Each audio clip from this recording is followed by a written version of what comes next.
I'm creating this as basically number one, as for again, all of my classes that I teach having to do with mental health.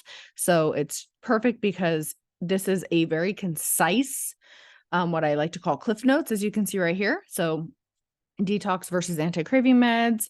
I do ask, of course, the longer videos that I did post. I know that they are long. I believe each of them is about 45 minutes and it goes into way more detail than you really need to know. So really that's up to you. So what I went ahead and did is I made a Cliff Notes version and then I actually made notes. The only thing I didn't make notes on is at the bottom. And it's the anti-craving part because I'm going to verbally explain it. Because it's just too hard to type it all out. It's way too much information.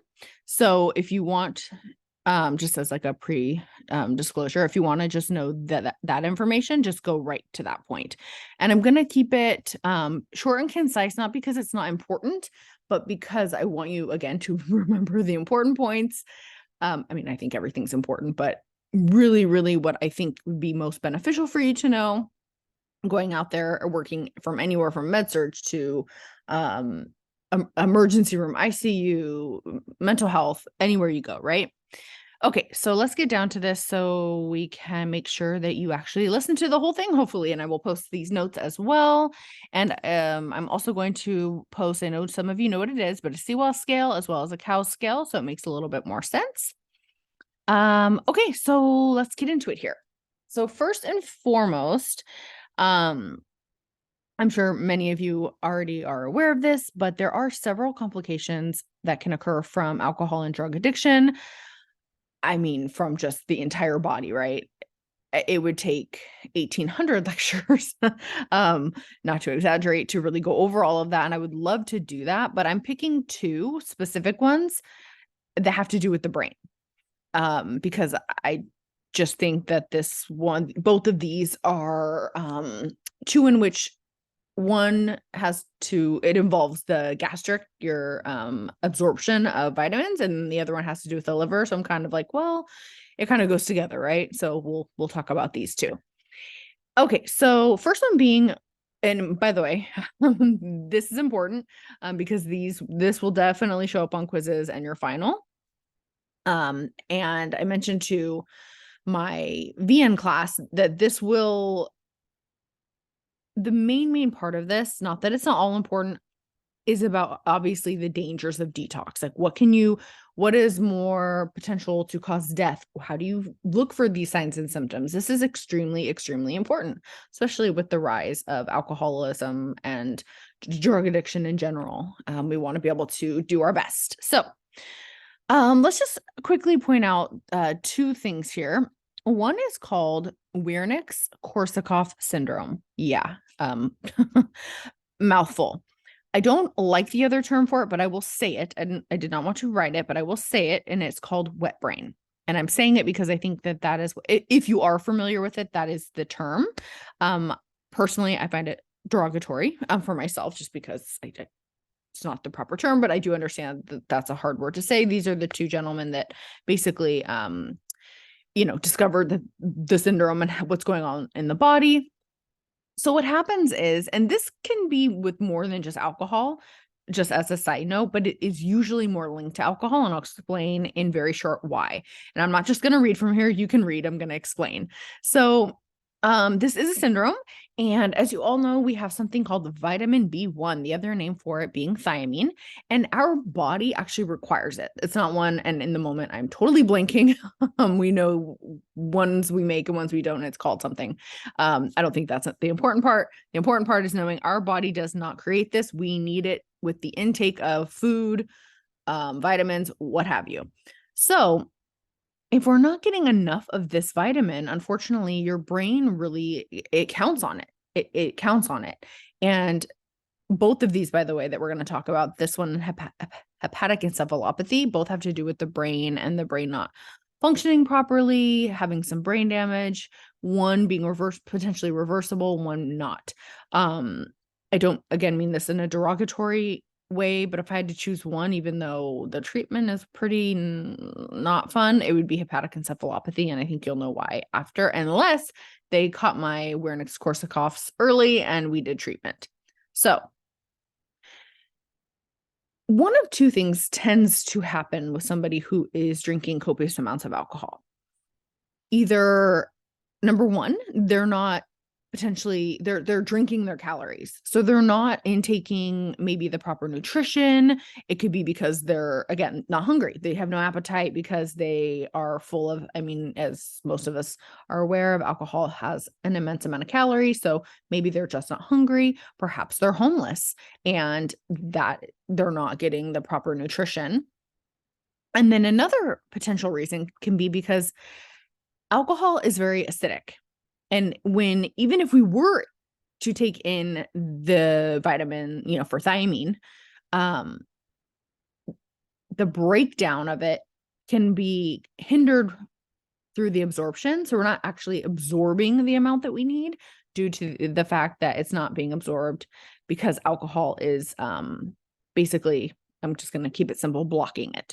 So either way, just knowing that we're not getting enough thiamine, therefore our brain is unfortunately being damaged by this. It's being damaged to the point where, I mean, it can really impair the functioning. And this one cannot be reversed. So once the damage starts to happen, it happens, and then you cannot reverse it. But if it's caught and then the action is stopped of what's causing it, for example, you stop, if alcohol is the reason it's happening, then you stop drinking alcohol. And many, many, many, many times you'll see this, especially if you go into the emergency room, or if anyone, if you've worked in the emergency room, you've probably seen this.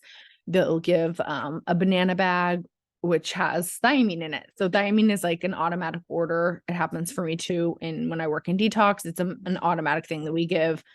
So I think that's a pretty good synopsis of this. But again, if we catch it, we can stop wherever we are on the spectrum. We talk about the spectrum all the time. So also, please write down if you have any questions about this, because I am going through this a little bit quicker because it is in writing.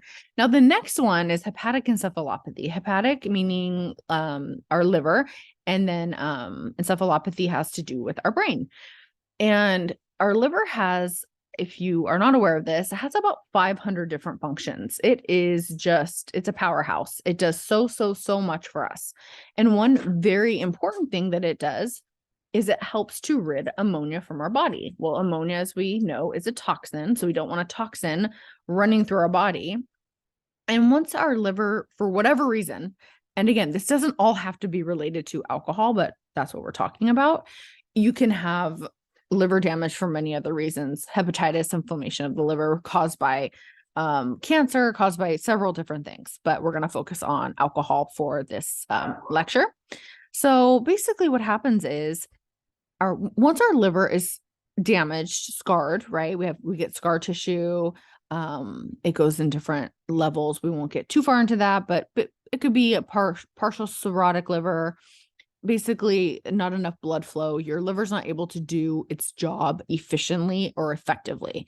So ammonia is my apologies. The liver has a very important job in helping to get rid of it. So just really quick, the format, because it's actually very simple as well. My apologies. One moment.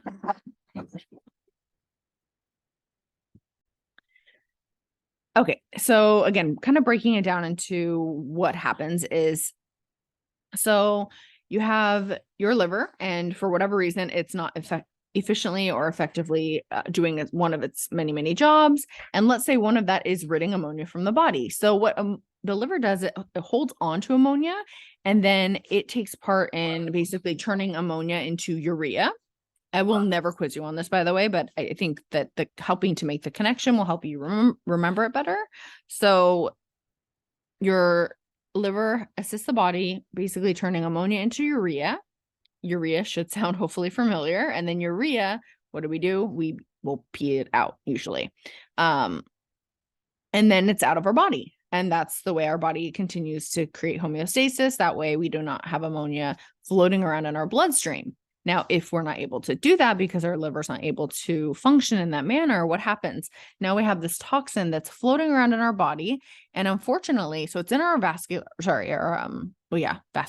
in our bloodstream, and it is permeable to the blood-brain barrier. And that's where one of many issues happens. But for this one being hepatic encephalopathy, is now we have a toxin going in our brain. I think we can all understand that that's probably not good.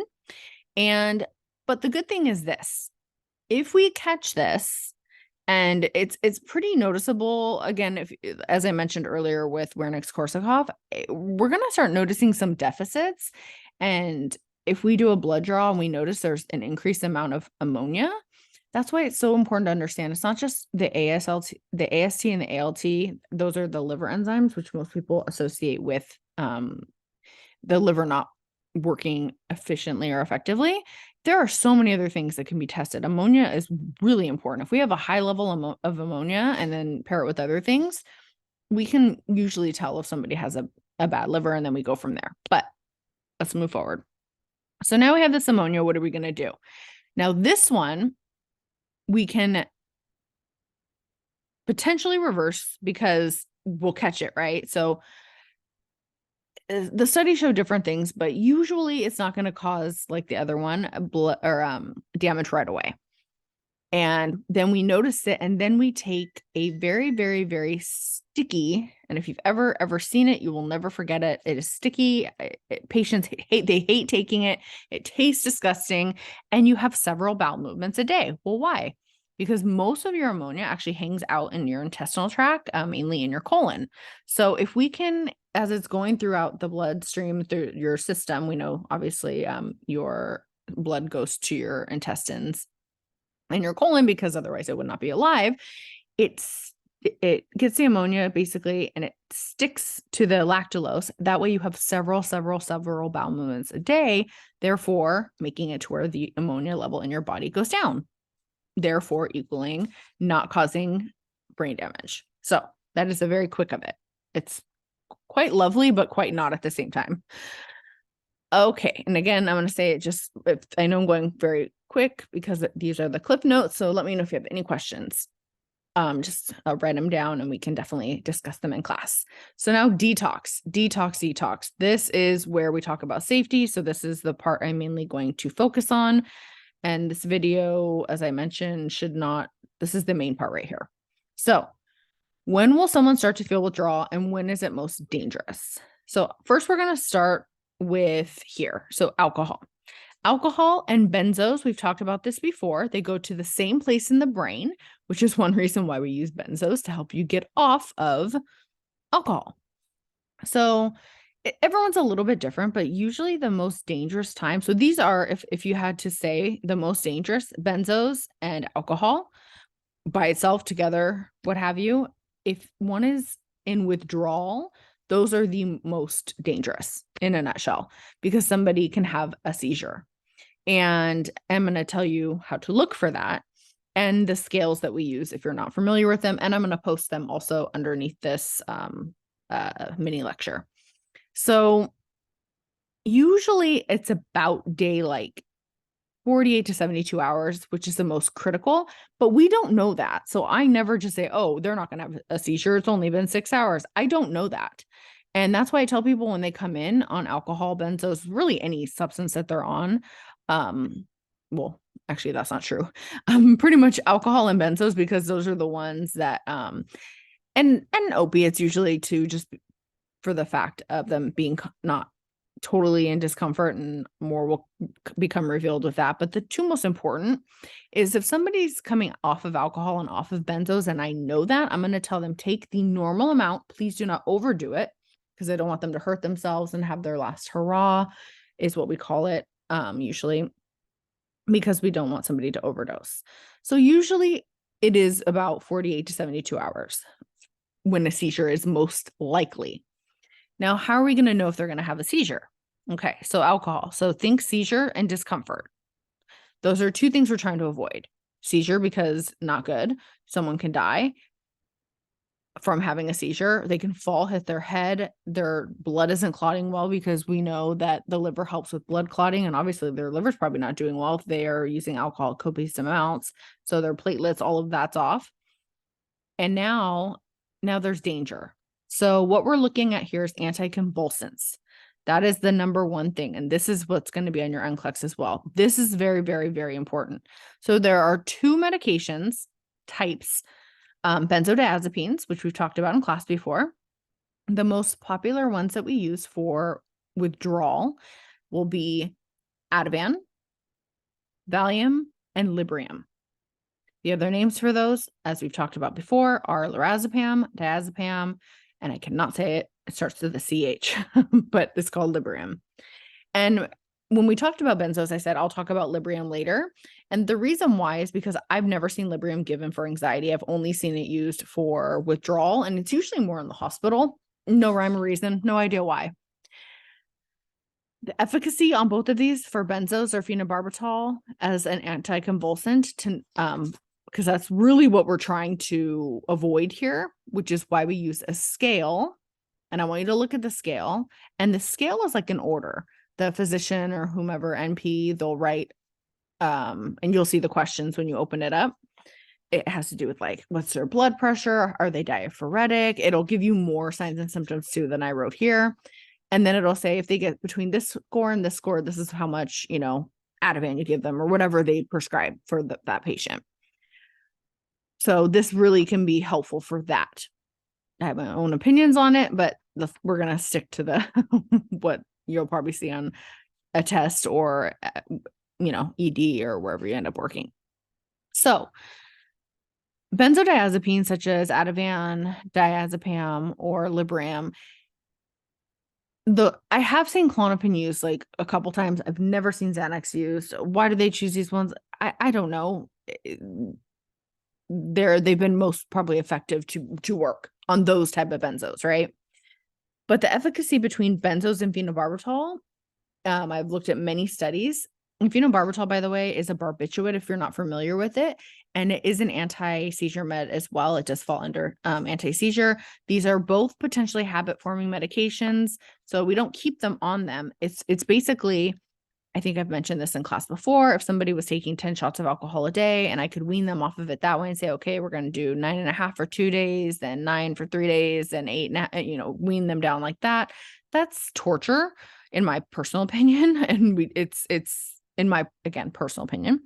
I've heard of one place that does that. There's other ways to do it, but this is pretty much what you're going to see. So between the two of these, one is not necessarily better than the other per all of the evidence-based research I have looked at as far as preventing seizures or comfort necessarily. It's just what the prescriber wants to give. And I've said this in class many times. My personal preference are benzodiazepines mixed with gabapentin. But that, again, it's just me. I won't test you on that, but these are two that you will see pretty often. So some signs and symptoms. Oh, and again, we wean them off. And how we do this, we're basically weaning them off, like I just said, benzos and phenobarbital. They go both to the same place in the brain as alcohol. So that makes sense. So I'm basically weaning them down. That's why I always say, do not lie to your care provider when we're weaning you, because you're not going to be comfortable. And we want to make sure that they're covered. And we don't see this. The big one right here is tremors. That means your central nervous system is not happy. That is an indication that you could have a seizure.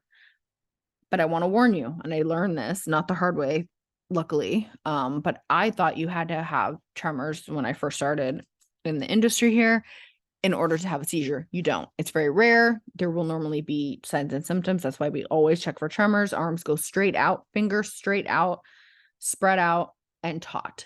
And then that's how you actually look for the tremors. Very important. And that is on the CWAS scale.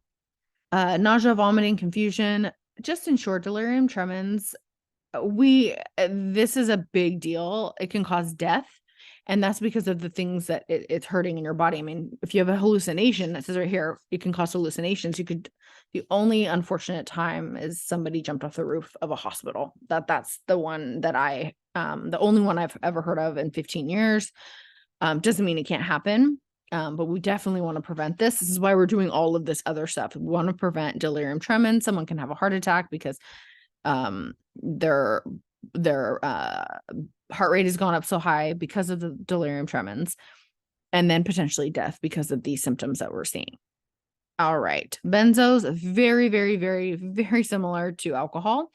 as far based on everything I just said. So again, think of seizure, discomfort, avoiding those two things.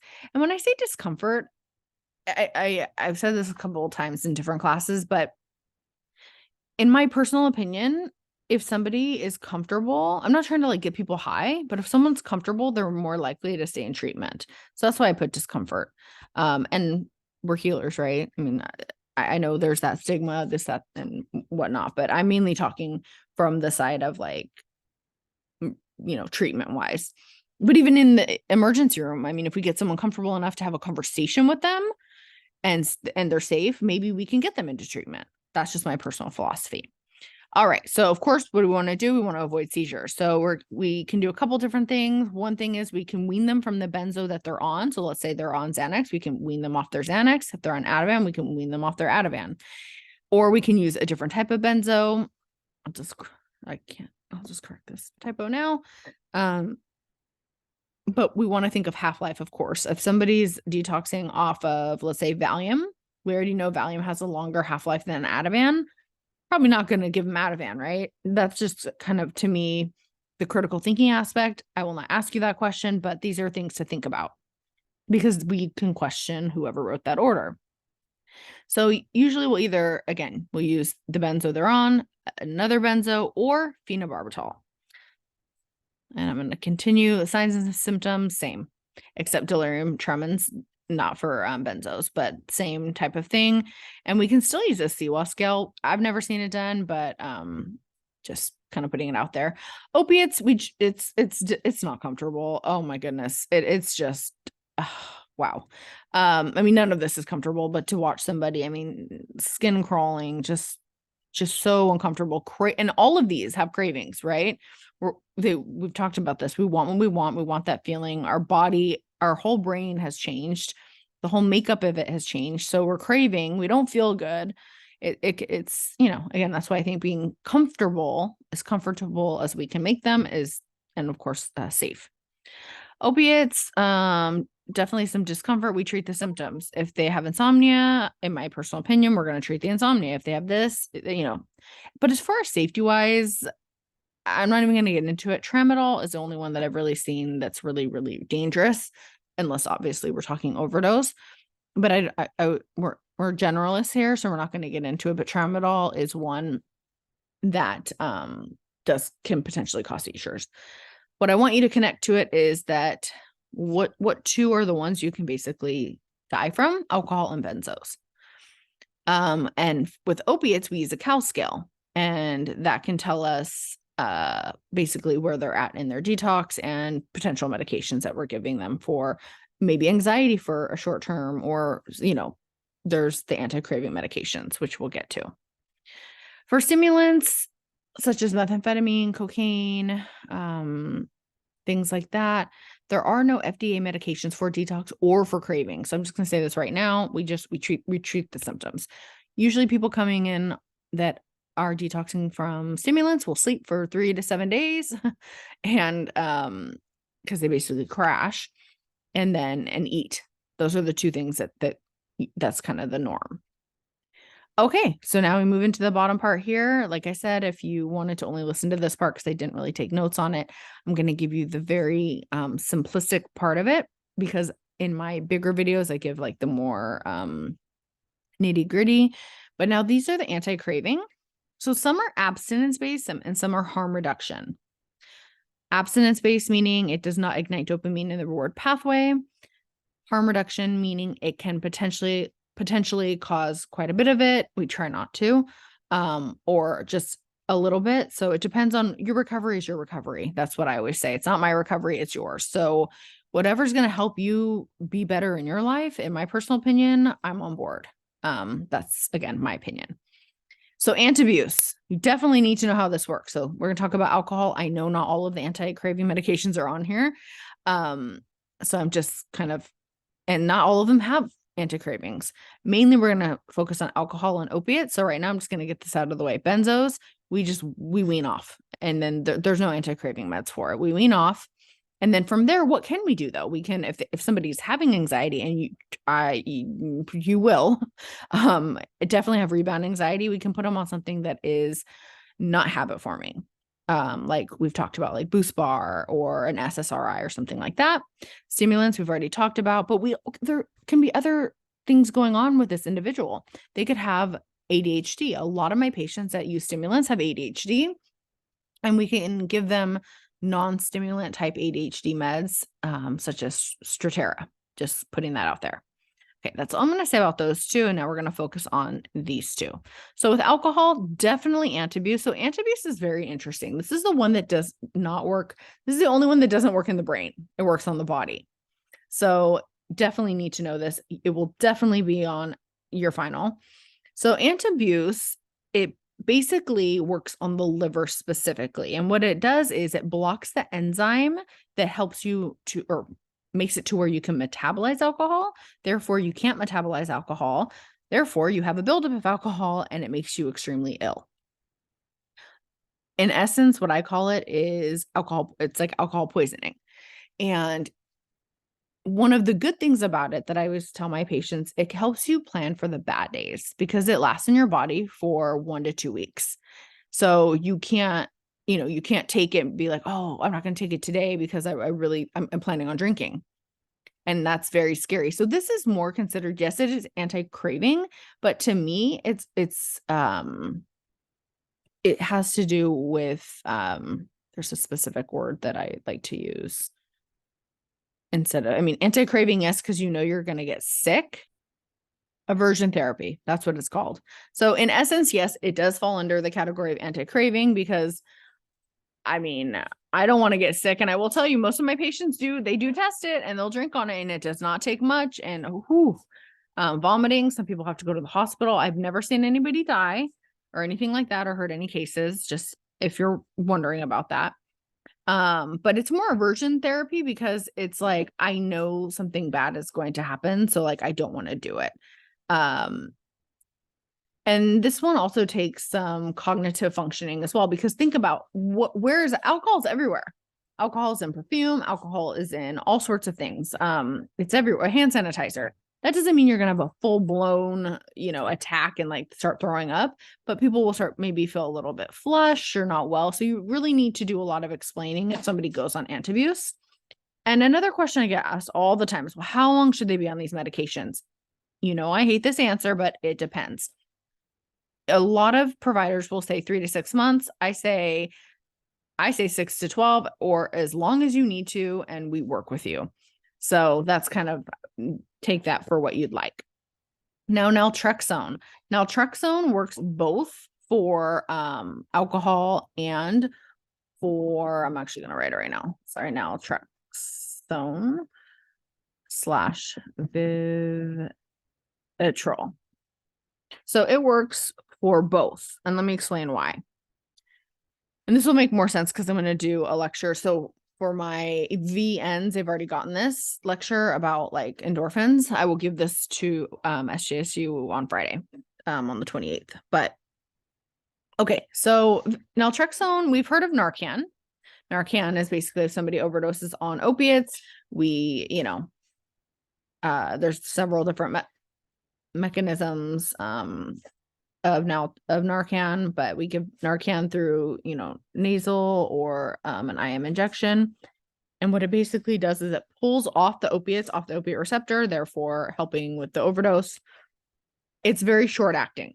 Then we have naloxone, and that's the medium acting. And naloxone is it's not important. We're going to keep this simple. And then we have naltrexone, and that's the 24 acting one. So what naltrexone does is many people don't know that alcohol actually goes to the opiate receptor. More will be said about this in class for SJSU, because again, my BNs already got it. But I'm going to talk about this on Friday. So alcohol goes to 5 different places in the brain, one of them being the opiate receptor. If it did not go to the opiate receptor, because we know if something goes to the opiate receptor, what happens? Opiates are potentially addictive. So what does that mean? It takes the little bus on over to the reward pathway, ignites dopamine from the VTA, and then it has the potential to be addictive. Now, what naltrexone does is it blocks the opiate receptor. So we can see right now, boom, boom, why this would be effective. Number one, if you're blocking the opiate receptor, your opiate receptor is being blocked. So it's not being, you don't think of, I'll talk about that one actually later. And just so you know, naltrexone is the oral form and it lasts for 24 hours. Vivitrol is the injectable form. So you can use it for either or. Vivitrol. This one, Vivitrol, is the injectable form. It goes into the ventral gluteal muscle and it lasts for 28 days. And why would we want to do that? Just compliance and yeah, I'm again going to keep it simple there. So, all right, so here we go. So alcohol, we know it goes to the opiate receptor. If it goes to the opiate receptor, we know that it can potentially be habit forming. So we want to block that. And if we block it with either one of these, the injectable form, which you do need to know the difference. This is injectable. This is not. Vivitrol. I feel like none of these words look like they're spelled correctly, but I'm pretty sure they are. And once that's blocked, two things, well, actually three things happen. Number one, if you were to drink alcohol, you do not get sick. However, you don't feel it. So many people ask me, well, oh my God, won't people overdose? They're going to overdose. I've never seen anyone overdose with alcohol. Now with opiates, we'll talk about that's a little bit different. But with alcohol, usually people just end up passing out and because they've drank enough. And then the hope is that the next day, oh my God, okay, I had a relapse. I'm going to get back on that, my treatment plan, and I start my medication again. That's the hope. The other thing, and now this is not completely evidence-based, but this is Amanda-based and working with thousands and thousands of patients and just watching the videos that I've watched. So think of a tree, or no, think of a neuron. How about that? Because that's actually what it is. A neuron has it's like almost has like a muscle, basically. It'll grow and grow and grow once it's reinforced and reinforced and reinforced. That's why some people tend to be like myself. I can remember this information because I've talked about it so much. So I have a very strong neurological connection to it. Now, if I am taking this medication, I'll ask my patients, how do you think this is helping you? And one thing that they've told me for naltrexone and Vivitrol, no matter if it's for opiates or alcohol, is, well, I noticed that, maybe from when I get to work at 8 a.m. to when I go to lunch, normally I would think of alcohol like 45 times, but now I'm noticing I'm only thinking of it like 15. Well, I'm sorry. To me, that's wow. Okay, wonderful, right? With the added bonus, and I'll explain why that happens, with the added bonus, knowing if they did drink, they couldn't get drunk. But remember, naltrexone isn't like Antabuse. It doesn't stay in your body for 1 to 2 weeks after you stop taking it. Naltrexone's only 24 hours. So just giving that information, but Vivitrol is the injection and lasts for 28 days. So with that said, my theory is this. If that neuron is being covered and it's helping you not think about it because your neuron's starting to shrink, that one that is thinking about alcohol all the time. So it's losing its muscular, ability. Therefore, in essence, to me, it's retraining your brain. Now, I mean, I know not everyone believes that. I work with a psychiatrist that when they don't believe that, but I mean, I've watched many other, different talks and read more articles than I'd like to admit that makes that link. And I've heard people say that. So I just want to put that out there. So I think it's a great medication. I've already talked about this. Now we'll get here. So just real quick on opiates, and we're almost done. Just as a side note. So naltrexone, Vivitrol, we know naltrexone is 24 hours. Vivitrol is a 28-day, and it goes to the opiate receptor and it covers it completely. So Antabuse is abstinence. Naltrexone is abstinence. Vivitrol would be abstinence, right? Because it's not igniting dopamine in the reward pathway, just like right here. Naltrexone and Vivitrol. Now it covers the opiate receptor. So we know, if you use opiates, it is not getting through. Yes, there have been overdoses. So we have to be very, very, we do our very best. It's usually on Vivitrol, but it's so I hate saying it's so rare, but it really is pretty rare. And I mean, we have people checking in and the, not just giving the something I didn't mention. It's not just about the medication. This is just a potential part of it. We don't just hopefully throw out this medication to patients and don't have them in treatment or doing something with them, right? Vivitrol. I will spell check this. This is making me bananas like looking at it right now because I swear it's not spelled like that. But basically, and then so we have to be careful. But since it's covering that, and we don't want all these free floating opiates going through the body because it's not getting to the opiate receptor because it's being covered. So yeah, you're not getting high. And then why does it prevent you from having cravings? Well, because it's covering that opiate receptor. So it's not not having as much basically like muscular, like I said before. Okay. The other one that is not potentially habit forming is clonidine. Clonidine is an old school medication that we use for blood pressure. Quite frankly, I'm not going to say like, in my experience, I see why we give it. It does help kind of, lower central nervous system. It's not habit forming. If someone doesn't want to do, use naltrexone, Vivitrol, methadone, especially these two, because these two do have potential, they go to the reward pathway, but in much different ways. But clonidine can be helpful for more so. Actually, this is detox, not anti-craving. I just noticed that. My apologies. So let's move it up. Let's move that right now. Sorry about that. Clonidine is for opiates.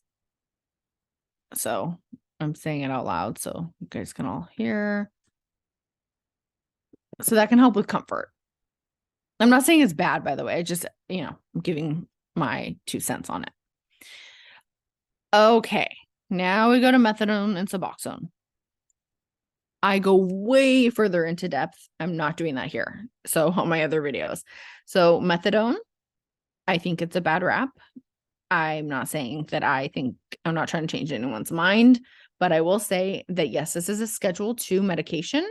It is highly addictive or potentially addictive.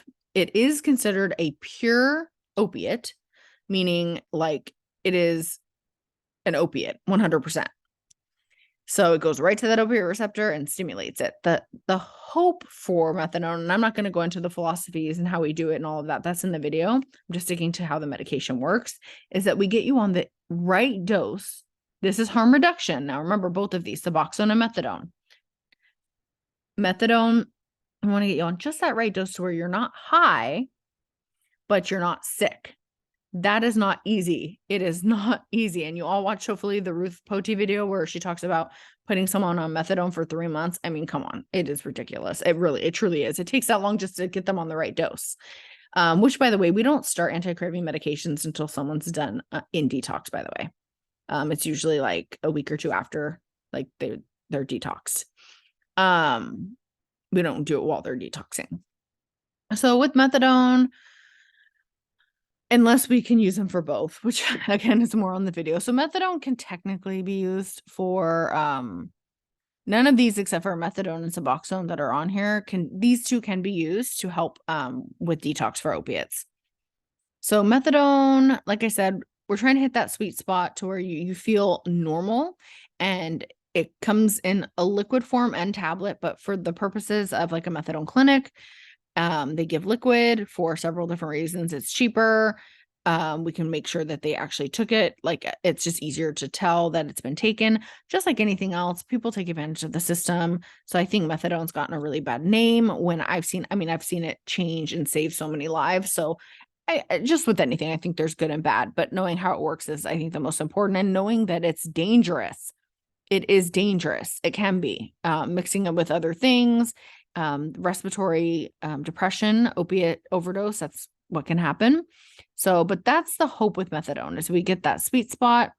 And people, I know people that have been on it for 20 years.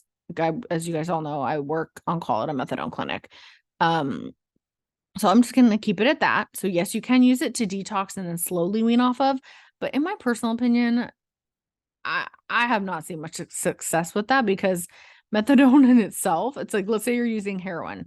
So if somebody was using heroin, it's really hard to like have to go use heroin every 4 hours because that's such a short half-life and keep a job. So we move to methadone. Usually it's heroin. It could be another opiate, but usually it's heroin. Then we could potentially go to methadone. This is a choice to, which one I want to go to, which one I can afford, which one is sustainable for your income, all of that. And then you just need it once a day. Another thing is it has a very long half-life. So it can last up to like 24 to 36 hours in your body where you're not going into withdrawal. So I'm going to keep it there. Suboxone. Okay. Again, please watch the longer video. These are so much more complex, but I'm just trying to keep it. You're all probably thinking, oh my God, this is so complex. What is she talking about already? But Suboxone, I'm a fan. This is me. There's another one called Subutex. We don't really use it as much because it does have the potential to be abused. Subutex was the first one that came out, and it basically had the active ingredient in it, which is buprenorphine. I will not test you on that, but buprenorphine can be abused. Buprenorphine basically can be like, and I wouldn't tell my patients this, but I'm telling you guys that I'm actually probably not gonna, because this will go on YouTube. You can abuse it, basically. You can break it down and use it, but this is the problem. Buprenorphine will still make someone sick. So if you'll still get sick when you use it. You just have to outride that sick to feel better. Actually, my apologies. I got that backwards. So buprenorphine in itself is an opiate. Okay. So yes, it can be potentially abused. However, it's how much is in your system. So we're not even talking about Subutex. So just put that away. So now Suboxone. It did something very special. They took the buprenorphine, which is the part that helps with the cravings, the harm reduction. And this touches the dopamine so much less than methadone. So much less than methadone. Plus, it has a ceiling effect of 32 milligrams, meaning that if you take more than 32 milligrams, you're not going to feel anything more. And I would say the most average is like anywhere from 12 to 18 milligrams a day, but that doesn't mean there's anything wrong with someone if they're on more. We want to get somebody coverage, right, to where they're not craving and they're feeling better. So we can use this one also for detox. So we can put somebody on Suboxone, but they must be in, for both methadone and Suboxone, you must be in moderate withdrawal before you start it. Or what happens is that medication goes in there, it has a higher affinity for the opiate receptor, pulls it off of there, and then they go into immediate withdrawal, which is why we love the COW scale, because the COW scale will tell me when it's safe to give you this medication based upon being in moderate withdrawal. It says on the bottom, like what number the physician has said to use. Thus far, knock on wood, I've never thrown someone into withdrawal, because once it's here in withdrawal, you just have to write it out. It's awful. Okay. So how does Suboxone work? The buprenorphine is the opiate. And it basically is, it doesn't go in there and just stimulate the heck out of the opiate receptor. It partially blocks. It's a partial blocker. So you're going to get a little bit of dopamine, yes, but it's just a little bit. And then you have, and this is sublingual. If it does not go under the tongue, it does not work. It comes in a film. And if you swallow it, it goes to your liver. Your liver doesn't know what to do with it. It destroys it. It doesn't work. So Suboxone has buprenorphine and naloxone. Remember earlier I said Narcan's the fastest, naloxone's medium, naltrexone is the longest. Naloxone, why we would put naloxone in there is because what will happen is if someone does try to abuse it, the naloxone goes in there and pulls off the Suboxone and will actually make you sick. So it's a deterrent from not abusing it. I will not test you on that, but it's more so just being able to recognize and be like, oh yeah, methadone does this, Suboxone does that, because I know I've gone into so much more detail than I even planned on doing. So I'm actually just going to stop right now. So if any questions, let me know. The other 2 videos that I put up that were super long give way more detail, but I think this one is even more than Cliff Notes that I wanted to do. So my apologies. It's just it's complex. So here are the notes, and I hope this was helpful for everyone. Thank you for your time. and I will get that posted right now along with the Cliff Notes and the cow scale and the CWAS scale and the video once I get it downloaded and these notes. Sorry, I'm just trying to make this stop.